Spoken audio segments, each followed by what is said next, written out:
The New Year celebration is over. The confetti is swept away, the champagne is dry, and the hype is gone. Now comes the hard part, reality. Most people will abandon their 2026 goals in less than 2 weeks. Why? Because they rely on motivation, which is garbage.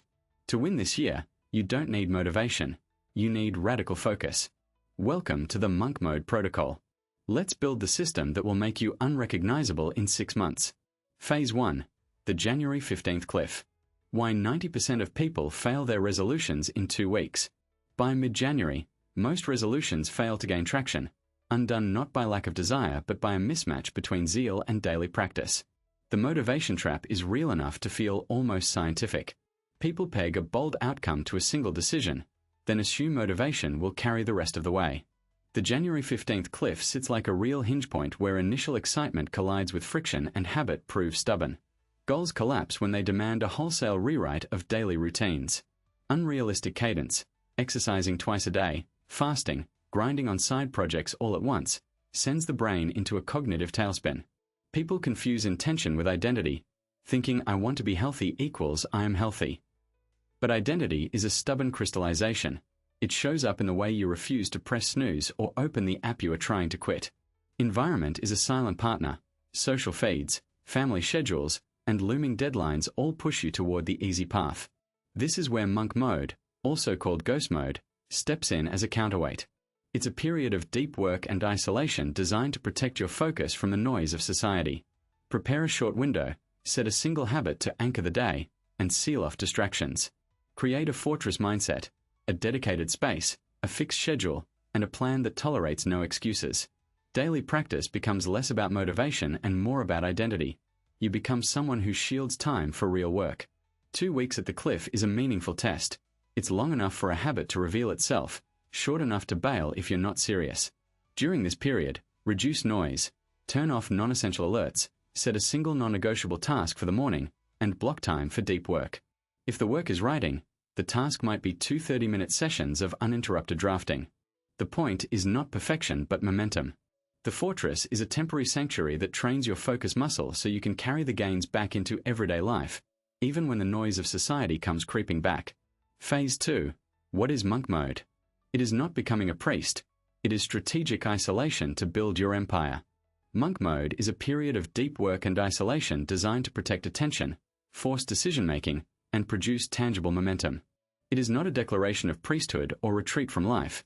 It is a concrete strategy to build your empire in the arena of work. You lock down input, you tighten your focus, and you let output become the default currency. It is the deliberate contrast to the noise of everyday life, a controlled environment where distraction is the enemy and discipline is the mechanism that turns ideas into results. On January 2nd, the truth lands hard. Focus is earned, not gifted. It is the ghost mode you hear about in whispers, a deliberate detachment from habitual inputs long enough to reach sustained resonance with your most essential tasks. The fortress of solitude sits in your own life, an external room or internal state where interruptions are minimized, boundaries are clear, and attention can travel without being pulled in a dozen directions. The noise of society shrieks loudly, but monk mode provides an emplaced silence that makes it possible to hear your own strategic voice. You don't chase inspiration here. You manufacture it by shaping time, choice, and constraint into a scalable engine for progress. This is where small wins accumulate into a credible edge. Practical setup matters as much as mindset. Create environmental fences, a dedicated workspace, a digital boundary that blocks non-essential services, and a social contract with people who know your rhythm. Declare your deliverables upfront and align them with concrete outcomes rather than vague vibes.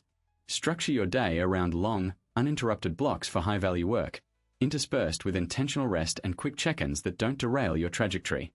Use tools that reinforce focus, not chips away at it. Think blockers for distracting sites, clear notification policies, and a simple ritual to end each block with a crisp record of what was accomplished. In monk mode, each action should have a purpose, and each pause should be deliberate. Examples from the field show what not to do. Months slip by with half measures and excuses, and novelty cravings win the day over sustained effort. To make this real, people treat monk mode as ongoing practice rather than a one-time sprint.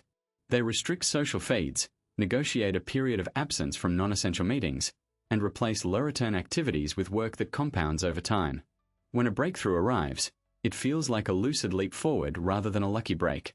The key is to protect the period with a clear start and end in mind, then extend it only when a real, verifiable output justifies the extension. If you keep returning to the old routines, you dilute the effect. If you stay disciplined, you convert focused hours into executive leverage. Phase 3. The 3 pillars of focus: isolation, intention, and elimination. Isolation, intention, and elimination are the 3 pillars that define Phase 3 of the program. The focus you crave isn't a gift you wake up with. It's a muscle you build through deliberate practice. On January 2nd, the reality check lands hard. The fiercest focus happens when you step into a disciplined zone and refuse to come back until the work is done. Monk mode, or ghost mode as some call it, is that zone, a period of deep work and deliberate isolation where distractions lose their punch and your attention learns to stay put. Isolation is the first line of defense. It isn't about hostility to the world. It's about carving out a fortress where your attention can breathe. Create a dedicated workspace, ideally a place free of perpetual noise and temptations. Silence notifications, close unnecessary tabs, and tell the people around you that interruptions will be met with a consequence you can't afford. Dress the space to cue your brain that it's time to work. A chair that supports posture, a light that signals daytime focus, and a setup that minimizes friction between you and the task.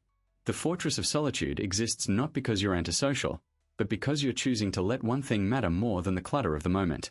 In practice, you'll reach for a ritual to begin, protective gear for your attention, so you don't drift into the noise. Intention is the compass you set before you move. It's not enough to say, "I'll work hard." You must decide what the meaning of results will be for this session. Before you start, write a single outcome you want to produce and one clearly defined distraction you will avoid at all costs. Then anchor that intention with a concrete start cue, a ritual that signals the brain, "We are here for something specific and we are finishing it." The power of intention is in alignment.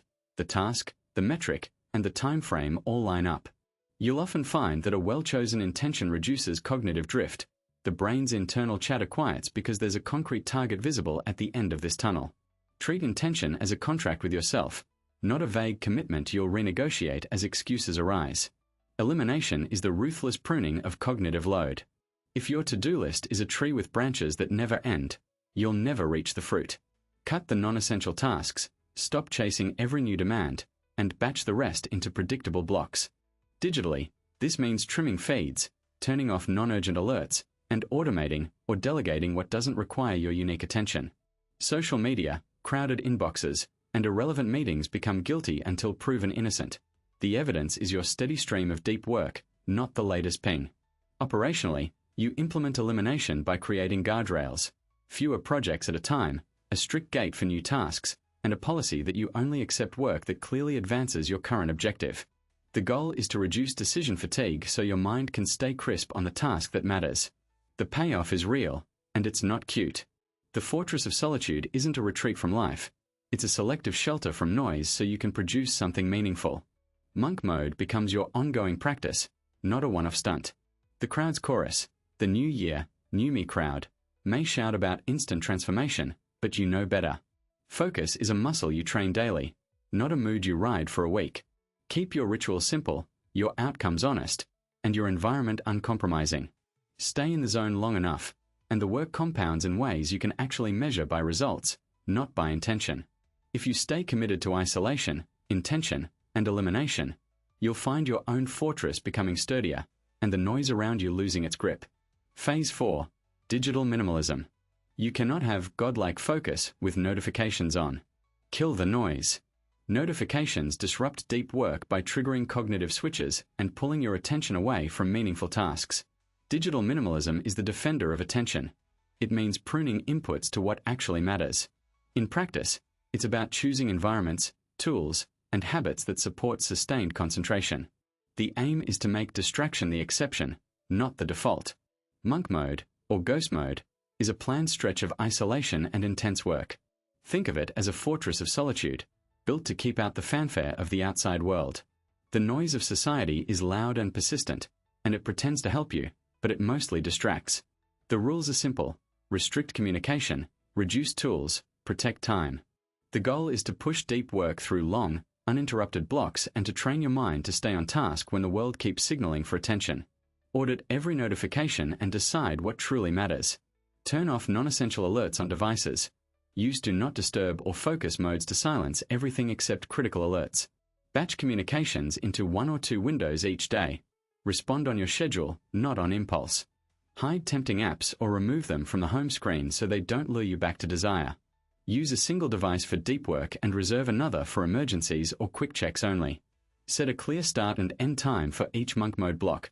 Treat it like a sprint, and honor the boundaries you've set even when the urge to lurk online screams the loudest. Focus is a muscle, not a gift. That's the blunt truth you'll forget if you chase a flashy gimmick. Train it with small, repeatable acts, daily digital minimalism rituals, short but intense work periods, and a rigid cue that signals the start of concentration. The New Year crowd will hype a quick reset and vanish before the month ends. You won't. You'll build a habit that outlasts the hype by sticking to the plan when motivation wobbles. Start with a compact monk mode window, a week of real solitude and work, and let the progress compound. If you keep showing up, the fortress of solitude becomes your baseline, not a rare excursion. Phase 5. The Deep Work Blocks. How to do 8 hours of work in 3 hours. Deep work blocks are structured periods of uninterrupted concentration designed to push cognitively demanding tasks toward completion. You pick one outcome, defend the time, and let the rest of the world wait. The fortress of solitude versus the noise of society becomes a daily choice. The leverage is real. You can move a week's worth of shallow work into a few focused bursts if you protect the attention tank. When you eliminate context switching, the brain spends less time reorienting and more time producing. Each block has a single purpose and a measurable endpoint, not a vague feeling of getting stuff done. Begin with a precise outcome for the block.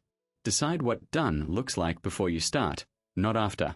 Set up the page, outline the article, sketch the module, or assemble the data slice you need. Begin the timer and lock the doors on distraction. No browsing, no e-mail, no social apps. If you hit a wall, switch to a very small, non-distracting task, then return. Sample day. Block 1, 90 minutes focused on a core writing task. Block 2, 75 minutes on code or design. Block 3, 60 minutes on review and planning, with 15-minute ritual breaks. Stack tasks so you don't jump between wildly different contexts. End with a short ritual. Save progress, note blockers, plan for the next block. Monk mode, aka ghost mode, is the intentional isolation period to chase deep work. The rules are simple. No non-essential communication, minimal social media, a clean desk, and a schedule you respect. Tell people you are in a lockout window. Use a calendar block. Environment matters. A quiet room, a good chair, proper lighting, thermoregulation. Tools matter. Noise-cancelling headphones, a distraction blocker, a timer. During blocks, your attention should be the sole currency. An example routine, morning warm-up task, then 3 blocks of deep work with breaks, end-of-day reflection. Ghost mode isn't punishment. It's a reset button for the brain, so the next day you can sustain more. Reality check arrives with the winter light. The New Year hype fades fast, and most people quit after a week. Focus is a muscle, not a gift. Equity comes from repetition, not bursts of motivation. Consistency compounds. Tailor the blocks to your energy curve, not some fantasy timetable. Watch for fatigue, burnout, or blocks that lose their edge too soon. Metrics matter. Track outputs per block, quality, time to delivery, and your own sense of clarity. If a block stops delivering, shorten it or swap to a different task. The fortress of solitude becomes your default mode for critical work, while the noise of society fades to a background buzz. 3 hours of fierce focus won't literally equal 8 hours of shallow output, but it can deliver results that feel like them when the attention is prime and the task is essential. Phase 6. The Social Sacrifice. Saying no to friends creates space for your future yes. Your attention is finite, and social requests drain it, unless you decide otherwise. Focus isn't a mysterious gift that lands in your lap. It's a muscle you train, like any other. The stage you're in now is a deliberate sacrifice of social time, a phase where you prune optional pulls to protect future capacity. Monk mode, also known as ghost mode, is a period of deep work and isolation, not a forever retreat. The fortress of solitude becomes your mental home. The noise of society is what you shut out. The New Year crowd will tell you to chase every novelty, then disappear when the calendar bite hits and motivation falters. This isn't about moral superiority. It's about choosing outcomes over excuses. To start, You define non-negotiables and practice saying no when the stakes are low. Short, practical scripts help calm the reflex to over-explain. I can't this week. I'm heads down on a project. I'm prioritizing a morning routine and won't be available. Let's plan for a later date when I'm closer to a milestone. The goal is to remove ambiguity and avoid breadcrumb apologies. You keep your responses crisp and consistent, so others learn to respect your boundaries without a lengthy negotiation.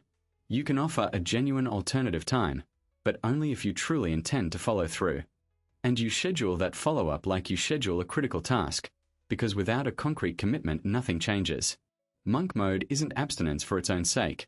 It's a controlled exposure to the fortress of solitude, the space where deep work happens without distraction. You mute non-essential notifications, trim non-essential chats, and reduce context switching to a whisper.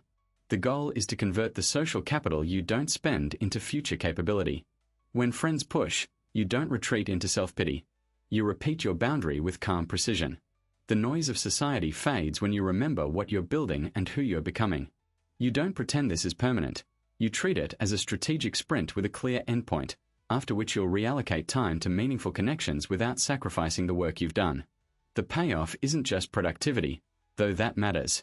It's the future you can invite people into because you've demonstrated what you can sustain under pressure. Plan blocks of time where you reconnect with people on your terms, not theirs, and only after you've shown momentum. If a friend feels sidelined, acknowledge the feeling briefly and point to a concrete next moment. I can catch up next week after I'm through this milestone. The fortress of solitude compared with the noise of society is a choice you make daily, not a one-off decision. Saying no today is an investment in a future yes that feels earned, not borrowed.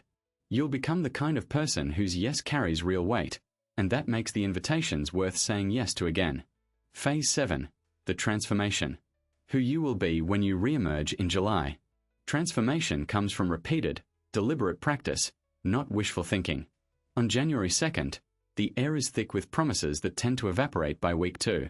Monk mode, also called ghost mode, is a period of deep work and isolation designed to press habits into a living routine. You train attention the way a muscle is trained, with representatives, not rhetoric. During this phase, you stop trading attention for dopamine. You anchor time with rigid blocks for deep work, typically 3 to 4 sessions of 60 to 90 minutes each day. No notifications, no casual texting, no pointlis meetings. A quiet room, a library corner, or a dedicated desk becomes your fortress of solitude, while the noise of society tries to intrude. Interactions shrink by design. You reply to essential messages only, delegate or pause less critical decisions, and learn to say no without guilt. The habit stack includes sleep, movement, nutrition, and reading. A daily ritual sets the tone. A typical day starts with a short morning ritual, then 3 deep work blocks, and ends with a brief review of what moved the needle. July will feel like stepping out of a long tunnel. You re-emerge not as a zealot chasing momentum, but as a sturdier version of yourself. You think faster, decide cleaner, and act with less second-guessing. Projects that used to stall now ship, and you carry quieter energy with a sharper sense of what deserves attention and what can wait. The transformation is visible in daily choices. You pick one high-leverage task and finish it before lunch. You protect that momentum, and you carry it into every new day with less drama and more consistency. January 2nd, and the glow is already fading. If you bought into the new year, new me hype and quit by week 1, I'm not here to pat you on the head. I'm here to tell you what actually works. Focus is a muscle, not a gift. You don't wake up with it. You earn it through brutal representatives and repeat discipline. Monk mode, also called ghost mode, is a planned stretch of deep work and isolation, a deliberate withdrawal from the noise of society to give your brain room to do its best work. The fortress of solitude versus the noise of society. The choice is where you live your days. Direct points you can take to the bank. First, you design monk mode as a real window, not a mood. Second, you protect your attention with fixed, uninterrupted blocks. Third, you shape a minimal, sacred work environment that invites focus and repels distraction. Fourth, you track output and momentum so you can see the actual progress, not the excuses. Fifth, you plan a clean re-entry after the window ends and you carry the gains forward, not just the fatigue. In practice, that means start with a date, block out 90 to 120 minutes of deep work, cut non-essential apps, craft a simple ritual and environment, log what you produce, and ride the discipline until the window closes. If you're watching this, you're not chasing vibes. You're chasing a version of yourself that shows up when it's not convenient. You're here because you want outcomes, not a pep talk. So here's the call to action. Pick a window, 7 or 14 days, commit to it, and start it next week. Share your plan in the comments, or join a Ghost Mode cohort for feedback and accountability. And yes, hit subscribe, because what comes next isn't just theory, it's a step-by-step protocol you can actually run. In the next videos, I'll walk you through a concrete 14-day monk mode blueprint, day-by-day rituals, environment tweaks, and a plug-and-play template you can copy. After that, we'll dive into energy management, sleep optimization, and how to bounce back when you slip. This channel will be your ongoing reality check and your personal experiment lab. Now go start your clock. Quiet the noise. Train the focus muscle. Prove that focus isn't luck. It's a practice you choose again and again.